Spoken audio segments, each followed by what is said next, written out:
Hello and welcome to Kaizen classes. वार्षिक current affairs revision से संबंधित यह हमारा तीसरा वीडियो है और जैसा कि हमने आपको कहा है कि 2000 से ज़्यादा एमसीक्यूज हम लेकर आएंगे ताकि आगे आने वाली परीक्षाओं में यह सारे एमसीक्यूज आपके लिए उपयोगी साबित हो सके। तो चलिए हम अपने इस तीसरे वीडियो की शुरुआत करते हैं अपने इस प्रश्न से। प्रश्न यहाँ पर कि 14 जुलाई 2024 को बाहुड़ा यात्रा कहाँ आयोजित हुई, और ये जो चार विकल्प दिए गए हैं इसमें से सही जवाब है ओडिशा। अब सवाल यहां पर यह उठता है कि बाहुड़ा यात्रा है क्या। तो जैसा कि हमें पता है कि पुरी का जगन्नाथ मंदिर, वहां पर क्या निकलता है, वहां निकलती है रथ यात्रा। और इस रथ यात्रा के निकलने के बाद जब इस रथ यात्रा की वापसी होती है तो उसे कहते हैं बाहुड़ा यात्रा। और रही बात बाहुड़ा की, तो इसका अर्थ ही होता है वापसी। अगला क्वेश्चन जो यहां पर दिख रहा है वह यह है कि विंबलडन 2024 में पुरुष एवं महिला एकल का खिताब किसने जीता। तो इसका सही जवाब है कार्लोस अल्कराज और बारबोरा क्रेजिकोवा। अब इन दोनों को देखते हैं ये दोनों किस देश से हैं। अगर हम कार्लोस अल्कराज की बात करें तो यह स्पेन से, और बारबोरा क्रेजिकोवा यह है चेक से। फिर नेक्स्ट क्वेश्चन देखिए। क्वेश्चन है कि किस देश ने चौथी बार यूरोपीय फुटबॉल चैंपियनशिप जीती, और वह देश है स्पेन। जी हाँ, स्पेन ने चौथी बार यूरोपीय फुटबॉल चैंपियनशिप को जीता इसने। फिर अगला क्वेश्चन है कि संयुक्त राष्ट्र जलवायु निधि बोर्ड, ये देखिएगा, संयुक्त राष्ट्र जलवायु निधि बोर्ड की मेजबानी कौन करेगा। तो यह करेगा फिलीपींस, मतलब इसे होस्ट करेगा फिलीपींस। रही बात संयुक्त राष्ट्र जलवायु निधि बोर्ड की, तो आपको बता दें कि यह होता है क्या, यह क्लाइमेट फाइनेंस से संबंधित एक फंड होता है जिसके अंतर्गत यहां पर यह किया जाता है कि इसमें जो फंडिंग होती है, जो पैसे इसमें दिए जाते हैं, उसका उपयोग विकासशील देशों के द्वारा जलवायु परिवर्तन से लड़ने के लिए जो उस पर खर्च होते हैं उसमें इस फंड का उपयोग किया जाता है। नेक्स्ट क्वेश्चन यहां पर है कि नीति आयोग के एसडीजी इंडिया इंडेक्स 2023-24 में कौन शीर्ष पर रहा। तो शीर्ष में रहने वाला यहां पर राज्य है केरल। रही बात एसडीजी इंडिया इंडेक्स 2023-24 की, तो इसमें जो एसडीजी है इसका फुल फॉर्म है सस्टेनेबल डेवलपमेंट गोल, या हिंदी में अगर हम बात करें तो सतत विकास लक्ष्य, जिसके अंतर्गत 2030 तक 17 गोल को रखे गए हैं और उसके अंतर्गत 169 टारगेट्स रखे गए हैं। नेक्स्ट क्वेश्चन है कि भारत की पहली ट्रांसजेंडर सब इंस्पेक्टर मानवी मधु कश्यप किस राज्य में नियुक्त हुई है। ये नियुक्त हुए हैं कहां, बिहार में। जी हां, ये एसआई बनी है, दारोगा बनी है, और ये क्या है, ये ट्रांसजेंडर है। अगला सवाल देखिए। सवाल है यहां पर कि भारत में पहली पक्षी गैलरी कहां खोली गई। तो यह खोली गई है उत्तराखंड में, और उत्तराखंड में भी कहां पर, तो वह देहरादून में। फिर क्वेश्चन है कि प्रोजेक्ट परी किस मंत्रालय द्वारा शुरू किया गया है। हालांकि ये क्वेश्चन रिपीट हो रहा है लेकिन उसके बावजूद आपको जानकारी दे दें कि प्रोजेक्ट परी जो है वह किस मंत्रालय के द्वारा शुरू किया गया, संस्कृति मंत्रालय के द्वारा। और इसमें परी जो है उस परी का फुल फॉर्म है पब्लिक आर्ट ऑफ इंडिया। अब इसका उद्देश्य यहां पर यह है कि भारत की जो सांस्कृतिक समृद्धि है और जो आधुनिक हमारे पास संस्कृतियां हैं, दोनों का मेल करना और फिर उनका सार्वजनिक रूप से प्रदर्शन करना है। नेक्स्ट क्वेश्चन कि वर्ल्ड चैंपियनशिप ऑफ लीजेंड्स 2024 का खिताब किसने जीता। तो वह जीता है भारत ने, और किसे हराकर जीता, तो हराया है पाकिस्तान को। रही बात की लीजेंड्स जो आप देख रहे हैं इसमें कौन शामिल है, तो ये वर्ल्ड चैंपियनशिप ऑफ लीजेंड्स मुख्य रूप से क्रिकेट से संबंधित है और जो भी रिटायर्ड खिलाड़ी हो चुके हैं उनसे बनी हुई टीम है। तो भारत में भी जो रिटायर्ड क्रिकेट खिलाड़ी थे वो थे, और उन्होंने पाकिस्तान की टीम को हराया, इसमें भी रिटायर्ड पाकिस्तानी खिलाड़ी थे। अगला क्वेश्चन है कि हिमाचल प्रदेश कैबिनेट ने किस प्रावधान को युक्ति संगत बनाने की मंजूरी दी है। तो वह है ऑप्शन सी, शून्य बिजली बिल। इसका मतलब है कि जो इलेक्ट्रिसिटी बिल आ रहा है उस इलेक्ट्रिसिटी बिल को जीरो करना। अभी जीरो कैसे हो सकता है, तो यहां पर क्या है कि जो हम घरों में बिजली का उपभोग करते हैं या उपयोग करते हैं वो परंपरागत ऊर्जा स्रोत है। तो मतलब यहाँ की तापीय ऊर्जा से वो बिजली उत्पन्न की जाती है। अब यहां पर है कि नॉन कन्वेंशनल, मतलब कि गैर परंपरागत स्रोत से बिजली का उसको उत्पादन करना और उस पर हमारी निर्भरता को बढ़ाना। तब इससे यहां पर यह फायदा होगा कि अगर मान लें कि हम सोलर एनर्जी की तरफ जाते हैं तो फिर हम जो घरों में परंपरागत स्रोत से बिजली प्राप्त कर रहे हैं उस पर निर्भरता हमारी कम होती चली जाएगी, और इसका फायदा क्या होगा कि बिजली बिल भी धीरे धीरे करके कम होता चला जाएगा, और वो कहां चला जाएगा, वो जीरो चला जाएगा। फिर कोपा अमेरिका 2024 का विजेता कौन है। तो इसका विजेता है अर्जेंटीना, और कोपा अमेरिका 2024 ये हुआ कहां पर था, ये हुआ था यूएसए में। अगला क्वेश्चन, 16 जुलाई 2024 को किसका 96वां स्थापना दिवस मनाया गया? 4 विकल्प जो आपको दिख रहे होंगे और इसमें सही विकल्प है ऑप्शन सी, भारतीय कृषि अनुसंधान परिषद ICAR, जिसकी स्थापना की गई थी 1929 ईस्वी में। और यह संगठन जैसा कि नाम से ही स्पष्ट है किससे संबंधित है? कृषि क्षेत्र में अनुसंधान से। नेक्स्ट क्वेश्चन है कि 16 जुलाई 2024 को किस शहर में एक दिन में 11 लाख पौधे लगाकर रिकॉर्ड बना? जी हां, वह शहर है इंदौर। तो इसको आप याद रखिएगा। दूसरा यहां पर है कि सुदर्शन पटनायक ने किस पदक को जीता, मतलब इंटरनेशनल सैंड स्कल्पचर चैंपियनशिप में, और उन्होंने जीता स्वर्ण को। और अगर सुदर्शन पटनायक की बात करें तो ये कलाकार हैं और ये रेत से मूर्तियां बनाते हैं, सैंड आर्टिस्ट है। क्वेश्चन है कि 16 जुलाई 2024 को हरेला पर्व किस राज्य में मनाया गया? जवाब आपको पता होगा और इसका जवाब है उत्तराखंड। और हरेला पर्व यह सावन के आने की सूचना है, हरेला पर्व। फिर है कि वन साइंटिस्ट वन प्रोडक्ट योजना किसने शुरू की? तो यहां पर मुख्य रूप से हम देख रहे हैं कि यहां नाम दिए गए हैं नेताओं के या मंत्रियों के नाम दिए गए हैं, प्रधानमंत्री के भी नाम है। इसका सही जवाब ऑप्शन सी, शिवराज सिंह चौहान। लेकिन हमें इससे आगे यह जानना है कि वन साइंटिस्ट वन प्रोडक्ट योजना या ICAR के द्वारा प्रारंभ किया गया और इसका मुख्य उद्देश्य क्या है? तो मुख्य उद्देश्य यहां पर 2, एक कृषि और दूसरा पशुपालन। तो इन दोनों क्षेत्रों में अनुसंधान को बढ़ावा देना। फिर एक लड़का भाऊ योजना किस राज्य सरकार ने शुरू की? तो इसे शुरू किया किसने? महाराष्ट्र ने। उद्देश्य जानना आप जरूर पसंद करेंगे। उद्देश्य है 18 से 35 वर्ष के आयु वर्ग के युवाओं को कुशलता देना, मतलब उनको कौशल प्रशिक्षण देना। क्वेश्चन है कि 35वां अंतर्राष्ट्रीय जीव विज्ञान ओलंपियाड 2024 कहां हुआ था? तो यह हुआ था कजाकिस्तान में। याद रखिएगा, अंतर्राष्ट्रीय जीव विज्ञान ओलंपियाड 2024 35वां। ठीक है। स्टॉर्म एक्स, देखिए स्टॉर्म एक्स यहां पे क्वेश्चन में ही एक आंसर या एक फैक्ट है। फैक्ट यहां पर कि storm x high speed car racing ईंधन किसने लॉन्च किया? तो पहली बात यहां पर यह रखना है कि जो स्टॉर्म एक्स वह क्या है? वह है हाई स्पीड कार रेसिंग ईंधन और इसे लॉन्च किया है इंडियन ऑयल ने।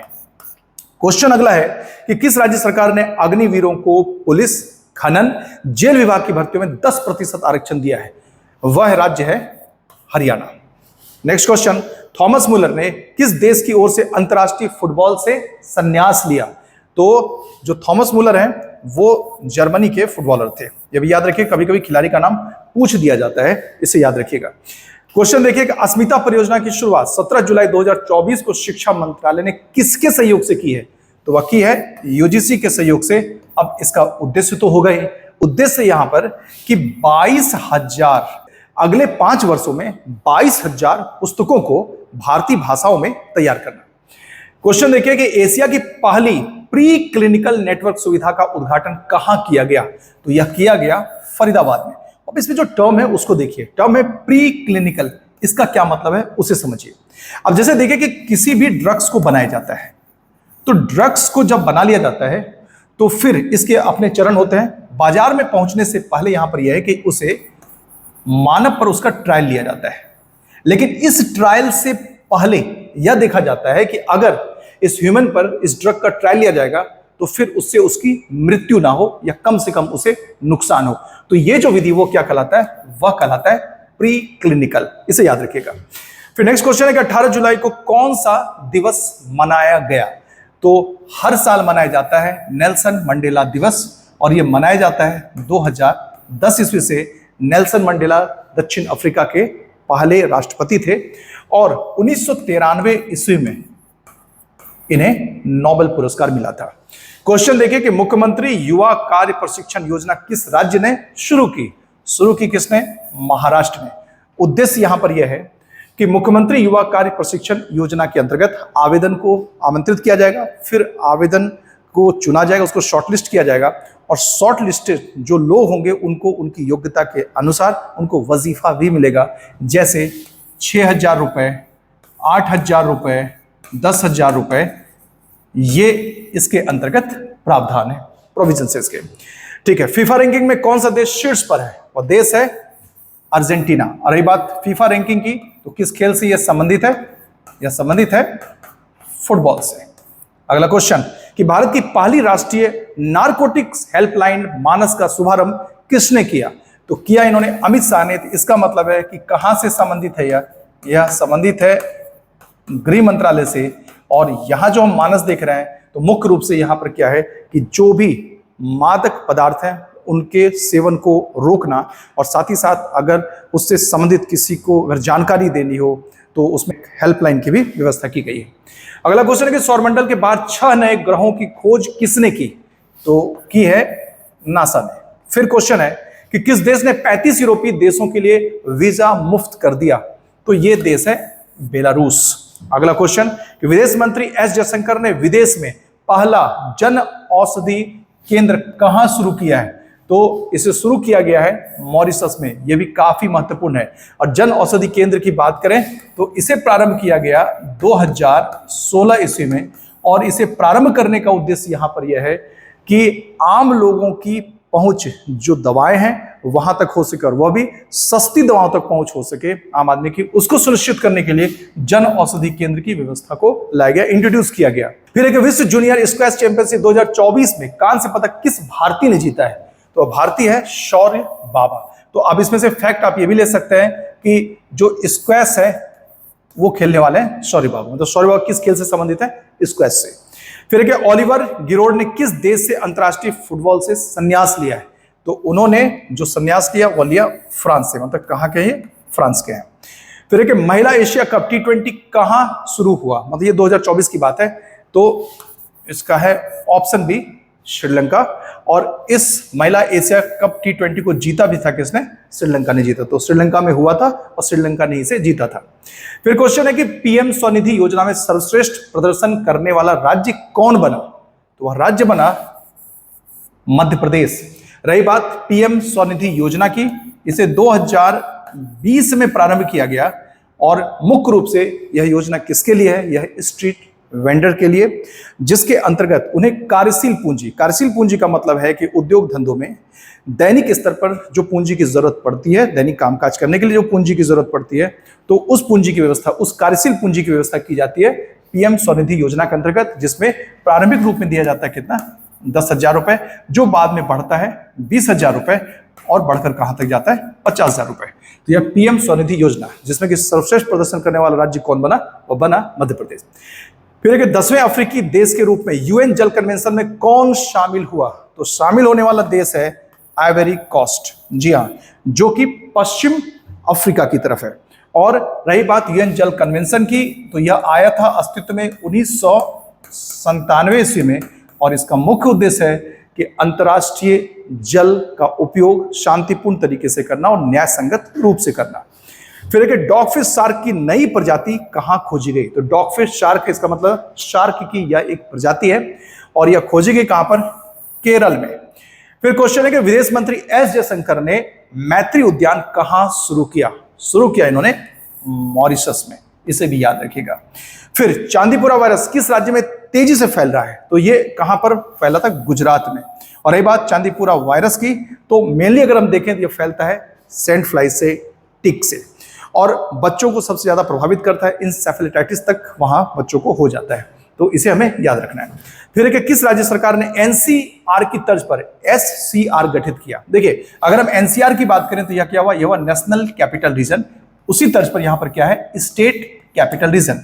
और इसे गठित करने वाला राज्य कौन है? वह है उत्तर प्रदेश। और इस एससीआर के अंतर्गत क्या है कि लखनऊ जो है उसके साथ सटे हुए 5 जिलों को मिलाकर एससीआर का गठन किया गया है। फिर देखिए, मुस्लिम विवाह और तलाक पंजीकरण अधिनियम को किस राज्य ने निरस्त किया? तो निरस्त करने वाला जो राज्य है वह है असम। फिर छत्रपति शिवाजी महाराज का बाघ नख लंदन से कहां लाया गया? तो लाया गया कहां से? लंदन से। और कहां पर? मुंबई में। रही बात इस बाघ नख की, तो बाघ नख की कहानी यह है कि इसी बाघ नख की सहायता से 1659 ईस्वी में शिवाजी ने अफजल खां की हत्या की थी। फिर यहां पर है कि सुल्तान इब्राहिम इस्कंदर किस देश के सम्राट बने? तो वो बने सम्राट मलेशिया के। क्वेश्चन, मंगल ग्रह पर सल्फर की खोज किसने की? तो उसकी खोज की है नासा ने। नेक्स्ट देखिए, 2027 में पहले ई स्पोर्ट्स खेलों की मेजबानी कौन करेगा? तो वह कौन करेगा? सऊदी अरब करेगा। काफी इंपॉर्टेंट यह क्वेश्चन। रही बात ई स्पोर्ट्स की, तो इसका मतलब यहां पर क्या है? स्पोर्ट्स का ई वर्जन, इलेक्ट्रॉनिक वर्जन, इसका मतलब जैसे वीडियो गेम्स वगैरह वो, तो कौन करने वाला है? सऊदी अरब। तो नेक्स्ट देखें 45, 22 जुलाई 2024 को 65वें अंतरराष्ट्रीय मैथ्स ओलंपियाड में कौन शीर्ष पर रहा? तो मैथ्स ओलंपियाड में शीर्ष पर रहने वाला देश है अमेरिका। और फिर क्वेश्चन हमारे पास है कि 22 जुलाई 2024 को किस राज्य सरकार ने सकल पर्यावरण उत्पाद सूचकांक का शुभारंभ किया? इसका शुभारंभ करने वाला जो राज्य वह है उत्तराखंड। इसके अंतर्गत मुख्य रूप से यह होता है कि आप देखते जाइए, भूमि, जल, मृदा और वृक्ष, ये 4 इसमें शामिल किए जाते हैं। और यह देखा जाता है कि मनुष्य का जो आर्थिक क्रियाकलाप है, उस आर्थिक क्रियाकलाप का कितना प्रभाव भूमि, मृदा, जल और वृक्ष, इन सब पर कितना नकारात्मक प्रभाव पड़ रहा है, और उन नकारात्मक प्रभाव को समय के साथ साथ कम करना है। यह है सकल पर्यावरण उत्पाद सूचकांक। चलिए नेक्स्ट यहां पर है कि अफ्रीकी स्वाइन फीवर वायरस प्रोटीन की खोज किस आईआईटी के शोधकर्ताओं ने की है? तो वह है आईआईटी गुवाहाटी। और फिर उसके बाद अगला क्वेश्चन है कि गांधी मंडेला पुरस्कार 2020 से किसे सम्मानित किया गया? तो सम्मानित किया गया रिगोबर्टा मेंचू-तुम। और ये कहां की है? तो ये है ग्वाटेमाला की। ग्वाटेमाला का मतलब है कि यह कहां पर है? यह है मध्य अमेरिका में। और रिगोबर्टा ये मुख्य रूप से किससे जुड़ी हुई है? तो जुड़ी हुई है मानव अधिकार कार्यकर्ता है, ये मानव अधिकार से जुड़ी हुई है, और इन्हें भी नोबेल पुरस्कार मिला हुआ है, इसे हमें याद रखना है। और जो लास्ट क्वेश्चन है वो यह है कि आईओसी, इसका मतलब ओलंपिक कमेटी की बात हो रही है, इंटरनेशनल ओलंपिक कमेटी। तो इसके द्वारा अंतर्राष्ट्रीय ओलंपिक ऑर्डर पुरस्कार से किसे सम्मानित किया गया? तो सम्मानित किया गया अभिनव बिंद्रा को, जो कि शूटिंग से संबंधित है। और 2008 के बीजिंग ओलंपिक में इन्होंने गोल्ड मेडल जीता था 10 मीटर एयर राइफल की शूटिंग में। इस तरह हमने आज के अपने इस वीडियो में उन प्रश्नों को देखा जो आगामी परीक्षा के लिए उपयोगी हो सकते हैं। हमारा प्रयास आपको कैसा लग रहा है कमेंट सेक्शन में जरूर बताएं। इसके साथ ही हम इस वीडियो को यहीं समाप्त करते हैं। धन्यवाद।